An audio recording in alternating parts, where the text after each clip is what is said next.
Matri est au studio. Bonsoir Jalel. Bonsoir. Je vais vous présenter d'abord. Vous êtes un grand militant pour les droits de l'homme. Vous êtes installé à Genève depuis des décennies et vous êtes le président de l'association Le Pont Genève. Exact. Vous êtes le bienvenu sur antenne à RTCI. Quel plaisir, mais vraiment quel plaisir de vous voir et de vous recevoir. Merci Amel, merci pour l'invitation. Vous étiez déjà dans le studio? C'est la première fois. C'est la première fois. Voilà. Et j'ai l'honneur d'être la première. Merci Aïch, merci beaucoup. Alors parlons tout d'abord très rapidement de l'association Le Pont Genève et ses activités récentes. Le Pont Genève, c'est une association qui a été créée en 2015 avec des militants tunisiens et suisses. Et on a travaillé sur la démocratie citoyenne, surtout c'est pour impliquer un peu nos concitoyens, les Tunisiens et des amis, aussi les gens du Maghreb, un peu dans la vie de la société, de la cité. On a fait pas mal de débats, on a fait pas mal d'invitations, on a invité des débats politiques pour soutenir les candidats et candidates qui se présentent au Conseil national. À Genève. C'était pas avec le TAS, c'était pas avec la constituante, c'était avec l'ARP. On a fait aussi la constituante. Vous avez fait aussi la constituante. On a fait la constituante et après on a invité les candidats et candidates suisses qui se présentent au Conseil aux États. Il y avait de l'extrême gauche, l'extrême droite. Et puis c'est notre association qui les a invités. Et puis voilà, on a amené tous nos amis et tous nos membres pour qu'ils participent à ce débat. Et surtout choisir un peu à qui voter. Ça veut dire surtout les impliquer un peu dans la vie politique un peu à Genève. Il ne faut pas qu'ils restent à l'écart, juste qu'ils ont le passeport et juste voyager avec. On a voulu faire ça à chaque fois. On organise ce genre de débat pour les impliquer un peu dans la vie de la cité et sur ce qui se passe en Suisse. Voilà. Et actuellement, qu'est-ce que vous préparez? Alors, dernièrement, parmi les activités, on a invité 8 maires, 4 femmes et 4 hommes de plusieurs régions. De la Suisse ou de la Tunisie? De la Tunisie. On les a invités en Suisse et puis pour faire juste le faire découvrir et faire des contacts avec d'autres mairies sur place et voir un peu comment ça fonctionne un peu la voirie, comment ça fonctionne un peu les pépinières, comment ça fonctionne un peu les bureaux, tout ce système-là, un peu, et voir un peu, surtout dans les déchetteries, tout ça, et comment ça fonctionne. Vous avez parlé des pépinières, vous m'avez rappelé justement, vous venez de Bizerte, vous vivez, enfin vous êtes originaire de Bizerte, et quand vous venez passer vos vacances, vous allez à Manzebourgui. Donc, est-ce que vous avez une idée sur ces incendies qui se sont déclenchés depuis quelques jours à Bizerte? C'est quelque chose de nouveau pour nous, parce que la région de Bizerte, normalement, est toujours, je veux dire un peu, c'est rare qu'on entend un peu du feu, ça veut dire ce ravage de feu, mais surtout plutôt plus dans la région de Indra, Tbarka, toutes ces régions. C'est connu, ces régions, il y a plus de forêts, tout ça. Mais malheureusement, jusqu'à aujourd'hui, tout le monde doute que c'est des choses criminelles qui sont en train de se passer. Je ne pense pas que c'est à cause de cette chaleur. Parce que quand on voit que certains m'ont raconté que les flammes, on dirait que quand tu allumes, quand tu s'allumes, on dirait qu'il y a quelqu'un qui a mis du feu, du gasoil, de l'essence là-dedans pour qu'elle se propage. On dirait que le terrain est préparé pour que l'incendie se propage très très rapidement sur de grandes surfaces, c'est ça? Mais ce qu'il y a, moi je demande toujours que aujourd'hui il faut qu'on s'organise, surtout avec la protection civile, surtout de voir un peu ce matériel qu'on a besoin, surtout d'acheter ces avions bombardiers. Les hélicoptères, oui, c'est les Canadair qu'on appelle ça. Voilà, qui peuvent aussi... Là, je pense que ou l'armée qui doivent acquérir deux machines comme ça, au lieu d'acheter des voitures, des milliers de voitures moi je regarde la police municipale qui achète toutes ces grosses voitures, parce qu'on a besoin de ces voitures. Aujourd'hui à Genève, on n'a pas ces voitures, on n'a pas les polices municipales, elle va à pied, elle se déplace à pied, avec le vélo. Je suis incapable de répondre à cette question, mais je crois que c'est justement que ces avions spécialisés, spéciaux, on en a quelques-uns chez l'armée et aussi chez la protection civile. C'est bien, c'est une bonne chose. Mais il faut renforcer, moi je dis. On a un nombre très très faible malheureusement avec la propagation des incendies. Revenons à la situation politique en Tunisie. Jalel Matri, comment est-ce que vous l'avez? Juste un peu pour parler un peu de la situation. Dernièrement, on a pu aussi réunir toutes les associations en Suisse. Et on a pour soutenir un peu le ministère de la Santé. On a acheté du matériel. On a trouvé des matériels médicaux, des lits, à peu près une 60aine de lits. On a acheté aussi des dizaines de concentrateurs d'oxygène, de 2 litres. Et aussi, on a trouvé presque 1 million de masques, offerts par un homme d'affaires libanais qui nous a offert ça, M. Abdallah Chetila, et que je le remercie depuis ce plateau, qui nous a offert 1 million de masques FFP2, voilà, qui sont arrivés aujourd'hui, ils sont à Tunis aujourd'hui. Très bien. Et vous allez j'espère dans quelques jours, on va le distribuer dans des hôpitaux, surtout de l'intérieur du pays. Excellent, voilà. Excellent. C'est vraiment un acte à saluer. Ça, c'est concernant l'association. On revient donc la situation en Tunisie, ce qu'a fait Kais Saïed. Je sais que vous êtes impliqué dans la politique, vous suivez de près, même si vous êtes à Genève, vous suivez de près tout ce qui se passe en Tunisie. Alors, comment est-ce que vous voyez tout ce qui se passe ? Comment est-ce que déjà vous avez observé ce qu'il a déclaré le 25 juillet? Vous étiez à Genève. Oui, vous n'étiez pas encore en Tunisie. Non, j'étais à Genève. Bon, c'est vrai que je suis aussi les manifestations de la journée où des jeunes, où c'est des jeunes qui ont manifesté leur colère un peu sur la situation. Et dans toute la Tunisie, je pense qu'il y a toutes les villes. Et le soir même, il y a le discours, après le discours du président. Et puis je voyais cette fête-là, c'est comme qu'il y a quelque chose qui est... quelque chose sur leur dos qui a surtout de soulagement ce soir-là. Soulagement, exactement. Et je vois que tout le monde était soulagé. Mais bon, moi le lendemain, j'ai écrit un prélève. C'est sûr que j'ai dit toujours ce mot parce que pour moi, quoi qu'il soit, je ne suis pas d'accord. On n'a pas trouvé cette solution, mais puisqu'il n'y a que cette solution pour éliminer nada, parce qu'il y a tellement, les gens, ils ont souffert pendant ces 10 ans, et tellement que ce parti a fait du mal au pays. Je veux dire un peu avec ce qu'il a fait sur la transition, sur la justice transitionnelle, sur l'amnistie que Béjira Essebsi l'a fait. Ils étaient tout le temps là, eux-mêmes.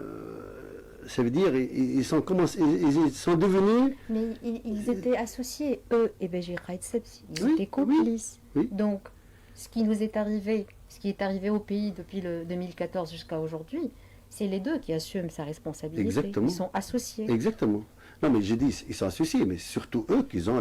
Maintenant, quand je regarde les mairies, sur 350 mairies, il y a peut-être 200 mairies qui sont tenues par le NAD, et je ne vois pas de résultats. Mais je prends le cas de Manzil Bourguiba, aujourd'hui, on n'a que... Sur 30 conseillers municipaux, il n'y en a que 10. Mais malgré ce les autres, ils ne viennent plus. Mais malgré ce bilan négatif que vous êtes en train de décrire, Jalel Matri, vous n'êtes pas d'accord sur la décision de Kais Saïed. Pourquoi? Parce que avant, c'était clair. On a un chef de gouvernement, on a un parlement, on a des institutions. Le problème, c'est que pendant toutes ces années, on n'a pas renforcé les institutions. Qu'est-ce qu'on a fait? On a tout fait pour détruire les institutions et ne pas renforcer, surtout les instances indépendantes aujourd'hui, au lieu de les renforcer, ça veut dire l'État renforce, on les a laissées, ça veut dire sans argent, on a laissé sans contrôle, juste qu'elles ne restent pas stables et fortes pour faire son travail correctement. Le seul, je pense, pour moi, c'est la seule instance qui a réussi à la fin, avec tout le bombardement, c'est l'instance, c'est l'IVD. C'est l'IVD pour moi. Oui, elle a fini à la fin, elle a fini son travail, et puis elle a donné son rapport final avec tous les problèmes qu'il y a, et tout le monde le suivait. C'est une instance qui est très critiquée, très controversée. C'est normal qu'elle est critiquée parce qu'elle a fait des bons boulots. C'est la première fois dans notre histoire que des personnalités, des hommes politiques et des tortionnaires, ils étaient devant les tribunaux spécialisés. C'est la première fois qu'on voit dans notre histoire, l'histoire de la Tunisie, jamais une instance a condamné des personnes importantes. Aujourd'hui, les tortionnaires ne viennent pas aux tribunaux parce qu'il y a certains syndicats qui les soutiennent, qui de la police qui les soutiennent, et les autres, les hommes d'affaires, c'est les grands avocats, les gens qui ont de l'argent, les gens qui sont riches, qui sont derrière, et puis voilà, vous voulez faire quoi? Celui qui suit, il voit tout ça, c'est ça. On va justement revenir un tout petit peu à la justice transitionnelle. Donc, par rapport à la situation constitutionnelle maintenant en Tunisie, vous souhaitez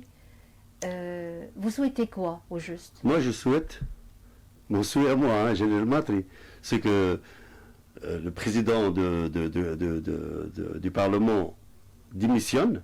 D'accord. Et les gens qui sont... De son plein gré, oui, comme ça spontanément. Sans plein gré pour vraiment pour laisser la place, vraiment pour avancer avec la Tunisie d'aujourd'hui. Et pour vous savez qu'on lui a demandé ça à maintes reprises.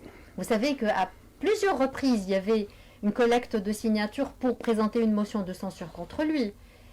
Mention de retrait de confiance.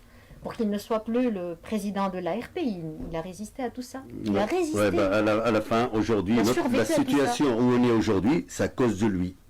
Parce qu'il n'a pas compris aujourd'hui que les gens ne l'aiment pas. Les gens ne veulent plus de lui, ni de son parti. Et la preuve, les gens, ils sont dans la population tunisienne, elle est dans la misère totale, dans la dépression à cause de lui. Aujourd'hui, la solution, c'est que lui, il démissionne. Aujourd'hui, il faut aussi trouver des solutions avec tous les gens qui sont poursuivis par la justice, tout ça. C'est de les éliminer, ça veut dire qu'on enlève leur immunité et qui sont jugés. Et de trouver un débat. Vous ne parlez pas uniquement des députés, vous parlez d'autres... Je parle des députés. Les députés, ils n'ont plus d'immunité. Kais Saïed a levé l'immunité de tous. Oui, mais attention, je parle après le retour, parce que Kais Saïed ne peut pas prendre le pouvoir. Nous sommes contre qu'il prenne tout le pouvoir, parce qu'aujourd'hui, c'est pas normal qu'un président va même en Afrique, ça n'existe pas en Afrique vraiment où il y a vraiment la dictature.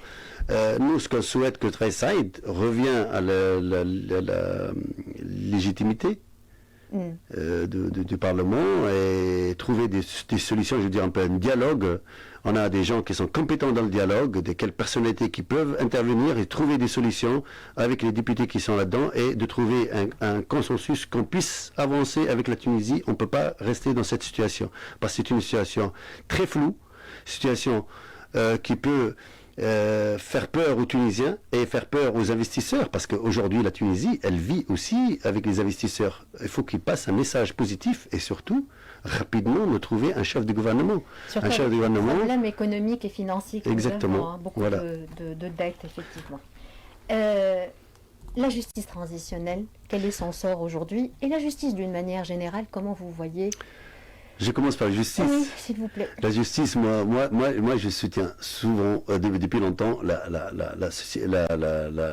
l'association des magistrats, qui font un travail magnifique, et qui sont en train de dénoncer aussi la justice, parce que là, c'est la corruption, et c'est comme partout, dans toutes les institutions, il y a des choses qui ne vont pas bien. Pourquoi on parle seulement de la justice aujourd'hui?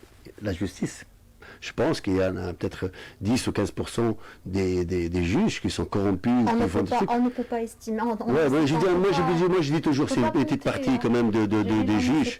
Mais pour moi, c'est comme les autres institutions, elle doit trouver des réformes, faire des réformes, et surtout, le Conseil supérieur de la magistrature qui doit réagir comme il a fait dernièrement avec cette femme juge.